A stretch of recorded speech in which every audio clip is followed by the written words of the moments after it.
आदि पुस्तक 19 पर्व। अनंतर संध्या बेले सेही दुई स्वर्गदूत सदोमरे उपस्थित हेले। सेतेबेले लोट सदोम नगरर द्वारे उपविष्ट थिबारु सेमानकु देखि सेमानक सहित साक्षात करिबाकु उठिला। पुणी भूमिष्ठ प्रणाम करी कहिला, हे मोहर प्रभु माने, मु विनय करुअछि, आज रात्रि आपण मानकर एही दासर गृहरे पदार्पण करी बास करंतु ओ पाद प्रक्षालन करंतु, तहु सकाळ उठी यात्रा करिवे। तहिरे सेमाने कहले, ना, आम्भे माने दांडरे समस्त रात्रि क्षेपण करिबु। मात्र लोट अतिशय बळाइबारु सेमाने ताहा सहित जाई ताहार घरे प्रवेश कले। तहु से सेमानक पई ताड़ी शून्य रोटी आदि खाद्यद्रव्य प्रस्तुत करन्ते सेमाने भोजन कले।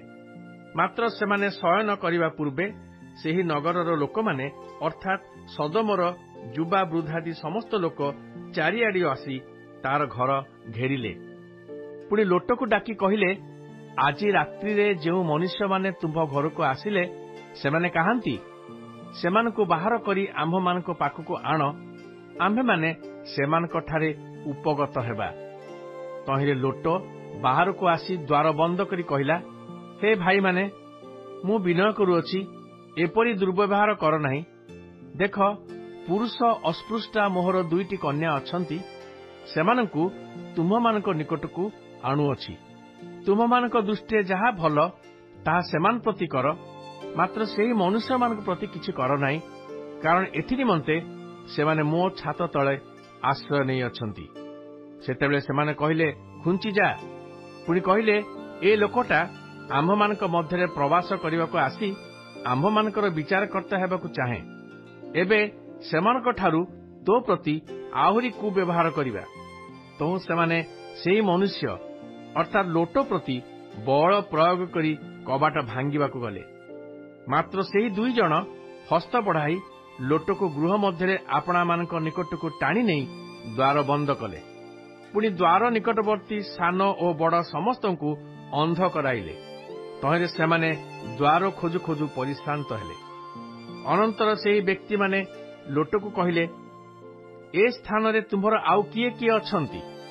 जुआई ओ तुम्हर पुत्र कन्यादि जेते लोक ए नगर रे अछंती से समस्तंकु ए स्थान नेई जाओ, जेहेतु आम्भे माने ए स्थान उच्छिन्न करिबा। सदाप्रभुक छामुरे ए नगर विरुद्धरे महाक्रंदन उठी अछि। एनु सदाप्रभु एही नगर उच्छिन्न करिबा पई आम्भ मानकु पठाई अछंती। तो लोट बाहर को जाई आपणा कन्या मानक सहित विवाह करिबाकु उद्यत जुआई मानकु कहिला, उठ, एठारु बाहर हुओ, सदाप्रभु ए नगर उच्छिन्न करिवे। मात्र जुआई माने ताहांकु परिहासक परि मणिले।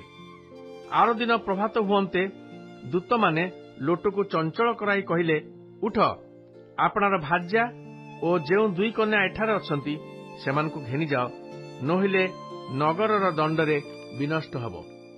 तथापि से विलंब कला। तहिरे ताहा प्रति सदाप्रभुकर दया हेतुरु सेमाने ताहार ओ ताहा भार्यार ओ दुई कन्यांकर हस्त धरी सेमानकु नगरर बाहारे रखिले।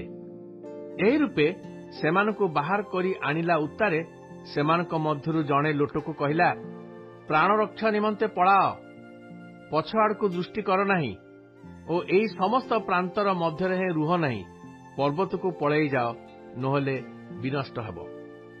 तहिरे लोट उत्तर कला, हे मोर प्रभु, एपरि न हेउ।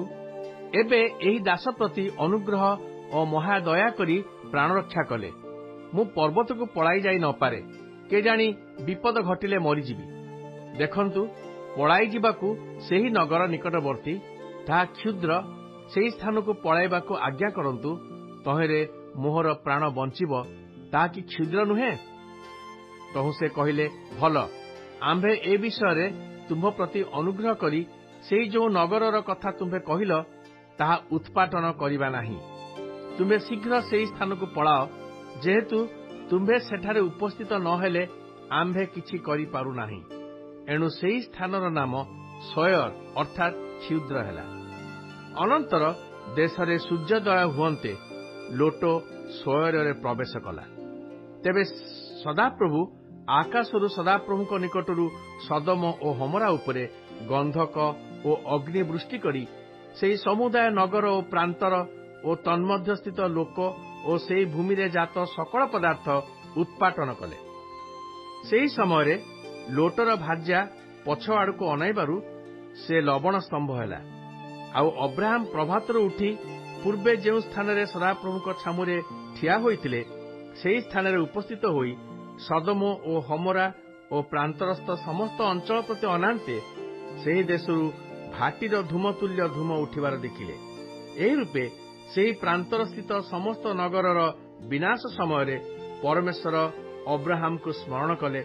ପୁଣି ଲୋଟ ଯେଉଁ ଯେଉଁ ନଗରରେ ବାସ କରିଥିଲା ସେହି ନଗରର ଉତ୍ପାଟନ ସମୟରେ ଉତ୍ପାଟନ ମଧ୍ୟରୁ ଲୋଟକୁ ବାହାର କଲେ। ଅନନ୍ତର ଲୋଟ ସଅରରେ ବାସ କରିବାକୁ ଭୟ କରି ସେଠାରୁ ବାହାରି ଆପଣାର 2 କନ୍ୟାଙ୍କୁ ଘେନି ପର୍ବତରେ ବାସ କଲା। ତହିଁରେ ସେ ଓ ତାହାର 2 କନ୍ୟା ଗିରି କନ୍ଦରରେ ବାସ କଲେ। ଅନନ୍ତର ତାହାର ଜ୍ୟେଷ୍ଠା କନ୍ୟା କନିଷ୍ଠାକୁ କହିଲା, ଆମମାନଙ୍କର ପିତା ବୃଦ୍ଧ, ପୁଣି ସଂସାରର ବ୍ୟବହାର ଅନୁସାରେ ଆମ୍ଭମାନଙ୍କର ସହବାସ କରିବାକୁ ଏ ଦେଶର ତ କୌଣସି ପୁରୁଷ ନାହିଁ। ଆସ ଆମ୍ଭେମାନେ ପିତାଙ୍କୁ ଦ୍ରାକ୍ଷାରସ ପାନ କରାଇ ପିତାଙ୍କର ବଂଶରକ୍ଷା ନିମିତ୍ତ ତାଙ୍କ ସଙ୍ଗେ ଶୟନ କରିବା। ତହୁ ସେହି ରାତ୍ରିରେ ସେମାନେ ଆପଣା ପିତାକୁ ଦ୍ରାକ୍ଷାରସ ପାନ କରାନ୍ତେ ଜ୍ୟେଷ୍ଠା କନ୍ୟା ଉଠିଯାଇ ପିତା ସଙ୍ଗରେ ଶୟନ କଲା। ମାତ୍ର ତାହାର ଶୟନ କରିବାର ଓ ଉଠିଯିବାର ଲୋଟ ଜାଣିପାରିଲା ନାହିଁ। ଆର ଦିନ ସେହି ଜ୍ୟେଷ୍ଠା କନ୍ୟା କନିଷ୍ଠାକୁ କହିଲା, ଦେଖ, ମୁଁ ଗତ ରାତ୍ର ପିତାଙ୍କ ସଙ୍ଗରେ ଶୟନ କଲି। ଆସ, ଆଜି ରାତ୍ରିରେ ମଧ୍ୟ ପିତାଙ୍କୁ ଦ୍ରାକ୍ଷାରସ ପାନ କରାଉ। ତହୁ ତୁମ୍ଭେ ଯାଇ ପିତାଙ୍କର ବଂଶରକ୍ଷାର୍ଥେ ତାଙ୍କ ସଙ୍ଗେ ଶୟନ କର। ତହିଁରେ ସେମାନେ ସେହି ରାତ୍ରିରେ ମଧ୍ୟ ପିତାକୁ ଦ୍ରାକ୍ଷାରସ ପାନ କରାନ୍ତେ କନିଷ୍ଠା କନ୍ୟା ଉଠି ତାହା ସଙ୍ଗେ ଶୟନ କଲା। ମାତ୍ର ତାହାର ଶୟନ କରିବାର ଓ ଉଠିଯିବାର ଲୋଟ ଜାଣିପାରିଲା ନାହିଁ। ଏହି ରୂପେ ଲୋଟର 2 କନ୍ୟା ଆପଣା ପିତା ଦ୍ୱାରା ଗର୍ଭବତୀ ହେଲେ। ଅନନ୍ତର ଜ୍ୟେଷ୍ଠା କନ୍ୟା ପୁତ୍ର ପ୍ରସବ କରି ତାହାର ନାମ ମୋଆବ ଦେଲା। ସେ ବର୍ତ୍ତମାନ କାଳର ମୋଆବୀୟ ଲୋକମାନଙ୍କର ଆଦିପିତା।